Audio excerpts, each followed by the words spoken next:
Thot Allahu në hadithin kutsi.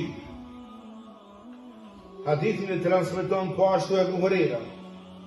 Allahu qoftë i kënaqur me të, e shënon Buhariu dhe Muslimi, Allahu pas mëshiruar. Tha Rasulullahu sallallahu alaihi wasallam, thot Allahu azza wa jalla. عن ابي هريره رضي الله عنه عن النبي صلى الله عليه وسلم قال الله تعالى: كل عمل لابن آدم له إلا الصيام إنه لي وأنا أجزي به. شدت قال أبو هريرة الله تشوف ناصر متى تسكتن رسول الله صلى الله عليه وسلم تا الله عز وجل çdo punë e mire e birit të Ademit është e tia. Pos agjerimi.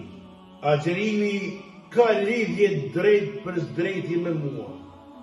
Unë e shpërblej robin për të. Mos e humb tjetë rast. Mos e humb tjetë sevap. Nga se kjo ka lidhje direkt me Allahun. Dhe lidhu me Allahun, bën dua, bën lutje, bën istighfar, madhëro Allahun, lartëso Allahun, grite Allahun. Ashtu fiton. Ti kur ta lavdron Allahun, kur ta madhëron Allahun, kur ta lartëson Allahun, ti je largu nga çdo gjë, nga ajo që mund të dëmtojë ty dhe agjerimin tënd. Prandaj kesh kujdes. Kujdes. Nga se agjerimi është një shpërblim madhështor. Këtë shpërblim madhështor ruaje si sytë e ballë.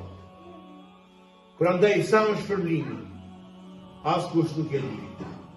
Në një hadith të cilin e transmeton Ebu Sa'id al-Khudri radhiyallahu anhu thot: عن ابي سعيد الخدري رضي الله عنه قال: سمعت رسول الله صلى الله عليه وسلم يقول: من صام يوما في سبيل الله بعد الله وجهه عن النار 70 خريفا.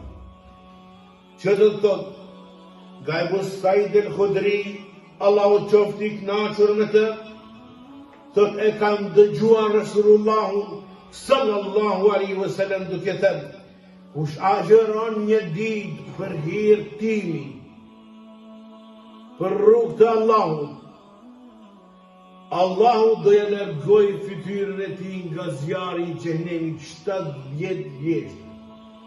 Për një ditë, thanë dietarët, kjo është për një ditë nafile, vullnetare, nuk është për Ramazan farz.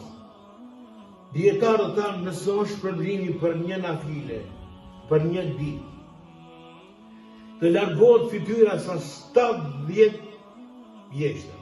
Sa do të ishte shpërblimi i asaj që ti agjeron në muajin Ramazan, i cili është farz, obligim. Sa do të ishte shpërblimi? Prandaj, shiqo shpërblimin dhe mendo, nga se shpërblimi që ti e bën në vepër është madhështor. Prandaj edhe ti qëndro për Allahut si rob i drejt dhe dija madhështinë e çdo gjë që Allahu xhaleshanu ta ka dhuruar ty, kurse ti nuk din të shërbesh në të. As nuk din ta shfrytëzosh.